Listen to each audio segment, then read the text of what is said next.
Punjab Kings team మళ్ళీ పంజాబ్ విసిరింది. వాంకటే స్టేడియంలో ముంబై టీంని మట్టు పెట్టారు. అది కూడా మామూలుగా కాదు, ఊచకోత అని చెప్పుకోవచ్చు. అంటే ముంబై టీం సెట్ చేసిన 196 టార్గెట్ను ఏదో జుజుబి అన్నట్టు చేసి పాడేశారు. అఫ్కోర్స్ అంతకుముందు వీళ్ళు 200+ టార్గెట్స్ని కూడా ఇలాగే చేశారనుకోండి, వేరే విషయం. బట్ ఈ మ్యాచ్లో చూసుకుంటే అథారిటీ కనిపించింది. చుట్టూ ఏమో బ్లూసే, పెద్దగా పీబీకే సపోర్టర్స్ ఎవరు కనిపించట్లేదు. బట్ అయినా కానీ ఈ మ్యాచ్లో పంజాబ్ కింగ్స్ టీం ఆడిన విధానం ఏదైతే ఉందో అవుట్ ఆఫ్ ది వరల్డ్ అని చెప్పుకోవచ్చు. Outstanding performance. మరోసారి వాళ్ళ కెప్టెన్ శ్రేయస్ అయ్యర్ ఒక అద్భుతమైన నాక్ కొట్టాడు. And Prabhsimran Singh the most అండర్ రేటెడ్గా. మనమంతా అభిషేక్ శర్మ, వైభవ్ సూర్యవంశీ, ఆయుష్ మాత్రం ఇలాంటి వాళ్ళ గురించి ఎక్కువగా మాట్లాడుకుంటాం. బట్ ప్రభ్సిమ్రాన్ సింగ్ గత కొన్నేళ్ళుగా పంజాబ్ టీంకు అద్భుతమైన పెర్ఫార్మెన్సెస్ ఇస్తున్నాడు. ఆల్మోస్ట్ ప్రతి సీజన్లో కూడా ఆ టీంకు నిలకడగా రన్స్ కొడుతున్నాడు. అయితే ఈ మ్యాచ్లోకి వచ్చే ముందు పంజాబ్ టీంకు ఉన్న సమస్య ఏంటి? సింగ్ సరిగ్గా బౌలింగ్ చేయట్లేదు, ఎక్కువ వైడ్లు వేస్తున్నాడు, రన్స్ ఇచ్చేస్తున్నాడు, వికెట్లు తీయట్లేదు. కానీ ఈ మ్యాచ్లో చూసుకుంటే మాత్రం the Singh is back. Mind blowing spell వేశాడు భయ్య. అసలు పవర్ ప్లేలో అతను బాల్ స్వింగ్ చేసిన విధానం వింటేజ్ హర్షదీప్ సింగ్ని గుచ్చేసింది. అతను ఇప్పటివరకు ఈ సీజన్లో పవర్ ప్లేలో ఒక వికెట్ కూడా తీయలేదు. కానీ ఈ మ్యాచ్లో చూసుకుంటే మాత్రం 2 వికెట్లు తీశాడు, అది కూడా బ్యాక్ టు బ్యాక్ బాల్స్కి. సో ఈ మ్యాచ్లో పంజాబ్ టీంకి హర్షదీప్ సింగ్ అని టిక్ చేసుకోవాల్సిన బాక్స్ ఏదైతే ఉందో అది టిక్ చేసుకున్నారు. బ్రిలియంట్ స్పెల్ వేశాడు. అండ్ దాని చేసింగ్ చూసుకుంటే మార్కెట్లోకి కొత్త చేస్ మాస్టర్ వచ్చాడు. అతని పేరు శ్రేయస్ అయ్యర్. ఇన్ఫాక్ట్ ఆయా షర్ అని పెట్టుకోవచ్చేమో. సో మీరు గత 3 మ్యాచ్లు చూసుకుంటే శ్రేయస్ అయ్యర్ 3 హాఫ్ సెంచరీస్ కొట్టాడు. అండ్ ఈ 3 మ్యాచ్లు కూడా చాలా పెద్ద టార్గెట్స్ చేసింగ్. అది కూడా అతను క్రూషియల్ టైంలో బ్యాటింగ్ వచ్చి చేసిన చాలా సింపుల్గా మార్చేశాడు. మెయిన్ IPL 2024 నుంచి చూసుకుంటే సక్సెస్ఫుల్ రన్ చేసేసి ఎక్కువ రన్స్ కొట్టిన బ్యాట్స్మెన్గా ఫస్ట్ ప్లేస్కి వెళ్ళిపోయాడు. అంటే ఈ మ్యాచ్ ముందు వరకు కోహ్లీ ఫస్ట్ ప్లేస్లో ఉన్నాడు. బట్ ఈ మ్యాచ్లో శ్రేయస్ అయ్యర్ విరాట్ కోహ్లీని దాటేశాడు, ఫస్ట్ ప్లేస్కి వచ్చేసాడు. సో రియల్లీ ఈ సీజన్లో అయితే శ్రేయస్ అయ్యర్ ఒక డిఫరెంట్ జోన్లో కనిపిస్తున్నాడు. కప్పు లేకుండా మేము ఇంటికి వెళ్ళే ప్రసక్తి లేదన్నట్టు క్యాప్టెన్గా ముందు నడిపిస్తున్నాడు టీంని. అసలు IPL 2024 వరకు చూసుకుంటే పంజాబ్ కింగ్స్ టీం ఆవిడ పెద్దగా దేకేవాడు కాదు. అంటే వాళ్ళ మీద ఈజీగా మ్యాచ్లు గెలిచేయచ్చు, ఈజీగా 2 పాయింట్స్ వస్తాయని లెక్కలో ఉండేవారు. కానీ లాస్ట్ నుంచి చూసుకుంటే మొత్తం తిరగబడిపోయింది. అబ్సల్యూట్ స్క్రాచ్ నుంచి ఒక స్ట్రాంగ్ టీంని బిల్డ్ చేశారు. అండ్ ఆ టీంను శ్రేయస్ అయ్యర్ లీడ్ చేస్తున్న విధానం ఎపిక్ అని చెప్పుకోవచ్చు. వేరేస్ ముంబై టీం విషయానికి వస్తే వాళ్ళ పరిస్థితిలో పెద్ద మార్పు ఏమీ రాలేదు. అదే పూర్ ఫామ్, అదే పూర్ బ్యాటింగ్ కంటిన్యూ చేశారు. ఈవెన్ ఈ మ్యాచ్లో క్వింటన్ డికాక్ ఒక బ్రిలియంట్ సెంచరీ కొట్టాడు అసలు. బట్ అయినా కానీ ముంబై టీం గెలవలేకపోయింది. మెయిలీ మరోసారి ఆ బౌలింగ్ మూకుమ్మడిగా ఫెయిల్ అవడం చూసాం, సరిగ్గా వేయలేకపోయారు. సో ఈ మ్యాచ్లో అయితే పంజాబ్ టీం టాస్ గెలిచింది, ముందుగా ఫీల్డింగ్ తీసుకున్నారు. అండ్ టీంలో మార్పులు చూసుకుంటే పీబీకేస్ నో చేంజెస్.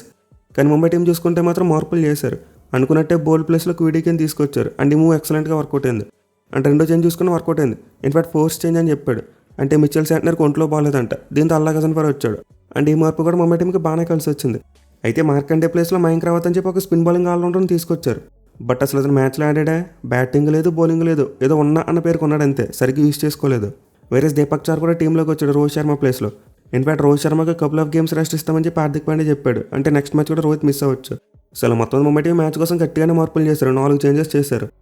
అయితే వాళ్ళకి బ్యాటింగ్లో చూసుకుంటే 5 స్టార్ రాలేదు. Harshdeep Singh mind blowing spell వేశాడు. అసలు ఆ లైన్ అండ్ లెంత్ ఎంత అద్భుతంగా పెట్టాడంటే డిస్ప్లేని కనిపించింది. మళ్ళీ బాల్ బాగా స్వింగ్ చేయగలిగాడు.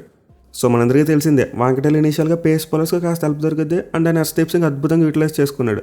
రియాన్ ట్రికల్టన్కి ప్రాపర్ ప్లాన్ వేసుకుని ఫీల్డ్ ప్లేస్మెంట్ పెట్టి వికెట్ తీశాడు. అండ్ సూర్యకుమార్ యాదవ్కి చూసుకున్న టెంప్టింగ్ బాల్ వేశాడు. అండ్ ఫీల్డ్ ప్లేస్మెంట్ ఇక్కడ కూడా మెచ్చుకోవచ్చు మనం. సో విధంగా Mumbai team back to back 2 బాల్స్కి 2 వికెట్లు కోల్పోయారు. బట్ ఆ తర్వాత మాత్రం ఒక పెద్ద పార్ట్నర్షిప్ వచ్చింది. క్వింటన్ డికాక్ మరియు నమందిర్ వీళ్ళిద్దరు కలిసి ఇన్నింగ్స్ని రెస్క్యూ చేశారు. 68 బంతుల్లో 122 పరుగులు యాడ్ చేశారు 3వ వికెట్కి. సో ఈ పార్ట్నర్షిప్ అయితే బ్రిలియంట్గా సాగిందని చెప్పుకోవచ్చు. పర్టికులర్గా వైశాఖ్ విజయ్ కుమార్ మరియు యజ్వేంద్ర చహల్ వీళ్ళిద్దరిని గట్టిగా టార్గెట్ చేసి కొట్టారు. చహల్ బౌలింగ్కి రాగానే నమందిర్ లాగిపెట్టి 6 కొట్టాడు. బట్ అఫ్ కోర్స్ ఈ మ్యాచ్లో చహల్ చాలా లో ఆన్ కాన్ఫిడెన్స్ కనిపించాడు. అంతకుముందు సేమ్ బ్యాట్స్మెన్ నమందిర్ ఇచ్చిన ఒక ఈజీ క్యాచ్ని డ్రాప్ చేస్తాడు. దీంతో క్లియర్గా అతను బౌలింగ్లో ఎఫెక్ట్ చూపించింది. మళ్ళీ స్లాట్లో ఎక్కువగా బాల్ని పిచ్ చేయడం చూసాం. సో చహల్కి ఇది కంప్లీట్ ఆఫ్ డే. అలాగే వైశాఖ్ విజయ్ కుమార్కి చూసుకున్న సేమ్ స్టోరీ. అతను కూడా చాలా ఎక్కువ రన్స్ ఇచ్చేశాడు. ఆ స్లోవర్ వన్స్ ఈ పిచ్ మీద వర్కౌట్ అవ్వలేదు. సో ఇంత ముంబై టీం మిడిల్ ఓవర్స్లో అద్భుతమైన యాక్సలరేషన్ చేశారు. యావరేజ్ ఓవర్కి ఆల్మోస్ట్ 12 పరుగులు చెప్పుని కొడుతూ వెళ్ళిపోయారు. మళ్ళీ క్వింటన్ డికాక్ తను ఫేస్ చేసిన ఫస్ట్ బాల్కి 6 కొట్టాడు. అండ్ ఈ షాట్లో టైమింగ్ చూసి అర్థమైపోయింది డికాక్ స్పెషల్ ఓడ్ అవుతుందని చెప్పి. అయితే కొంతమంది సోషల్ మీడియాలో చూసుకుంటే డికాక్ని క్రిటిసైజ్ చేస్తున్నారు. అంటే చివరిలో యాక్సలరేట్ చేయలేకపోతే సెంచరీ టైంలో స్లోగా ఆడాడని చెప్పి. బట్ నిజానికి డికాక్ బ్యాటింగ్ లేకపోతే ముంబై టీం 150 కూడా కొట్టేది కాదేమో. ఎందుకంటే మీరు క్లియర్ డిఫరెన్స్ చూడండి. అతను ఒక్కడే 60 బాల్స్కి 112 రన్స్ కొట్టాడు. అంటే 187 స్ట్రైక్ రేట్తో బ్యాటింగ్ చేశాడు.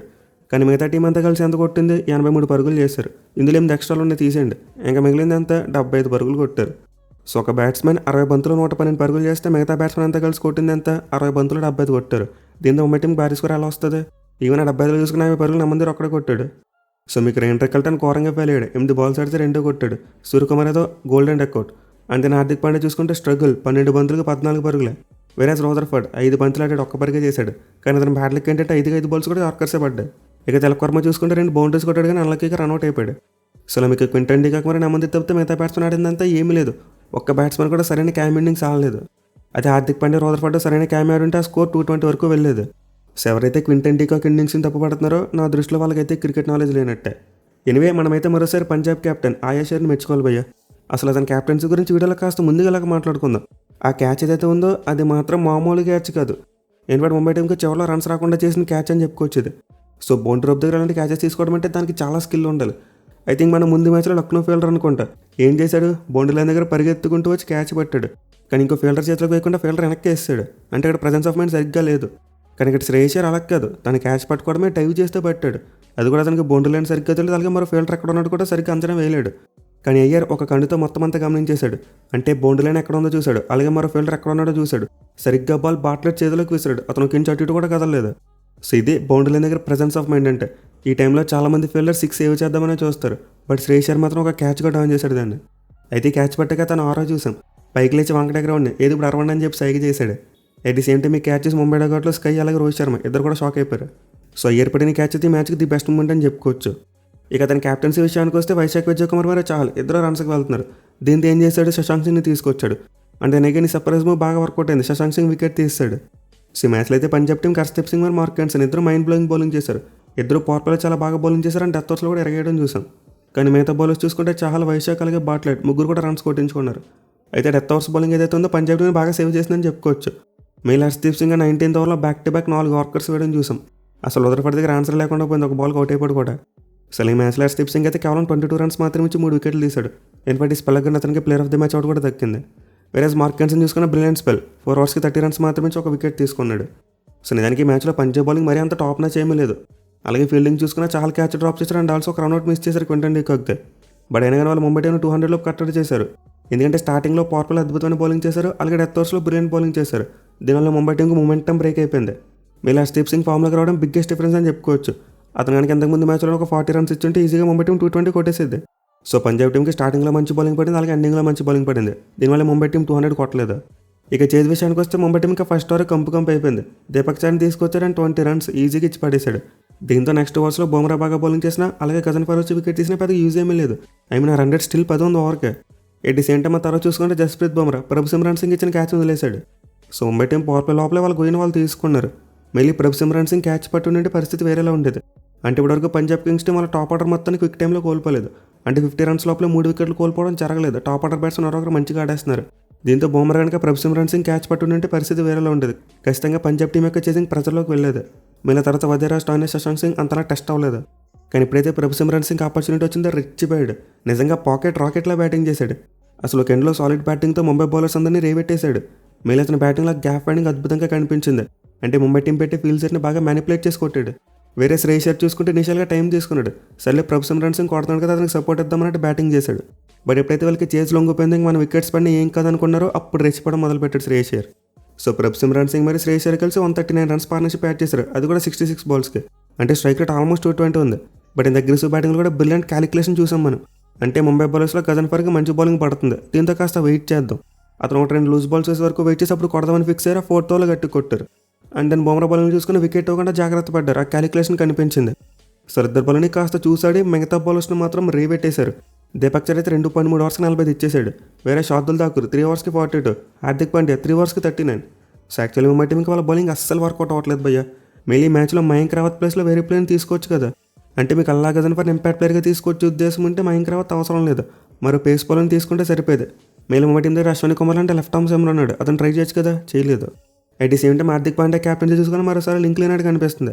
అంటే బాల్ ఏమో నేను ఆ టైప్ ఆఫ్ బాల్ వేస్తాను, కానీ హార్దిక్ పాండ్యా వద్దు, మనం రిస్క్ తీసుకోవద్దు. ఈ టైప్ ఆఫ్ బాల్ వేయంటే కాస్త డిఫెన్సివ్ బాడీ లాంగ్వేజ్ కనిపిస్తుంది. సో యాక్చువల్గా ముంబై టీంకి చూసుకుంటే హార్దిక్ పాండ్యా క్యాప్టెన్స్ అలాగే వాళ్ళ బౌలర్స్కి సింక్ కుదరట్లేదు. అంటే వాళ్ళ బౌలర్స్ మైండ్లో ఒక ప్లాన్ వేసుకుంటే హార్దిక్ పాండ్యా మైండ్లో వేరే ప్లాన్ ఉన్నట్టు అనిపిస్తుంది. మెయిన్లీ బుమ్రాకి బౌలింగ్లో ఫ్రీడమ్ ఇవ్వట్లేదా అని చెప్పి తేడా కొడుతుంది కొంచెం. బట్ ఎన్ని మ్యాచ్లో అయితే బుమ్రా పరిస్థితి మరీ ఘోరంగా తయారైంది. బౌలింగ్ సరిగ్గా పడలేదు, 41 రన్స్ ఇచ్చాడు. అండ్ ఫీల్డింగ్లో చూసుకున్నది ఇంపార్టెంట్ క్యాచ్ డ్రాప్ చేశాడు. సో యాక్చువల్గా ముంబై టీంకి ప్లాన్స్ ఏమీ వర్కౌట్ అవ్వట్లేదు. And Hardik Pandya post match ఇంటర్వ్యూలో టఫ్ కాల్స్ ఏవో తీసుకుంటా ఉన్నారు నెక్స్ట్ మ్యాచ్ నుంచి. మరి ఏం చేస్తాడో చూడాలి. ఇక మ్యాచ్ తర్వాత పాయింట్స్ టేబుల్ చూసుకుంటే పీబీకేఎస్ టీం టాప్ లేపర్ ఫస్ట్ ప్లేస్కి వెళ్ళిపోయారు 9 పాయింట్లతో. వేరే ముంబై టీం చూసుకుంటే 9వ స్థానాన్ని మరింత పదిలం చేసుకున్నట్టు కనిపిస్తుంది. వాళ్ళు ఇంకో మ్యాచ్ గెలిచినా సరే పైకి వెళ్ళడం కొంచెం కష్టమే, ఎందుకంటే నెట్ రన్ రేట్ పడిపోయింది ఈ మ్యాచ్లో. సో ప్రస్తుతానికి సీజన్లో చూసుకుంటే పీబీకేఎస్ వీళ్ళు ఒక్కరు అన్డిఫీటెడ్ టీం. మిగతా టీమ్స్ కూడా ఏదో ఒక్క మ్యాచ్ అయినా ఓడిపోయారు. కానీ పంజాబ్ టీం మాత్రం దూసుకెళ్ళిపోతుంది. ఆ కప్ కొట్టే వరకు వదిలేలా కనిపించట్లేదు వీళ్ళు. ఇక క్యాప్స్ విషయానికి వస్తే ఎలాంటి మార్పు లేదు. ఆరెంజ్ క్యాప్ కింగ్ కోహ్లీ దగ్గర ఉంది, 228 రన్స్ కొట్టాడు. వేరే పర్పుల్ క్యాప్ పరిస్థితి కృష్ణ దగ్గర ఉంది, 10 వికెట్లతో టాప్లో ఉన్నాడు. సో ఆల్రెడీ సీజన్లో 25 మ్యాచ్ల వరకు కంప్లీట్ అయిపోయాయి. దీంతో మనం చాలా ఇంట్రెస్టింగ్ ఫేజ్లోకి ఎంటర్ కాబోతున్నాం. మీలా ప్లే ఆఫ్ రేస్ ఇక నుంచి స్టార్ట్ అవుద్ది. సో చూడాలి మరి ఇక్కడ నుంచి ఏ టీమ్స్ తమ జోరును కొనసాగిస్తాయి, ఏ టీమ్స్ కంబ్యాక్ చేస్తాయి అనేది.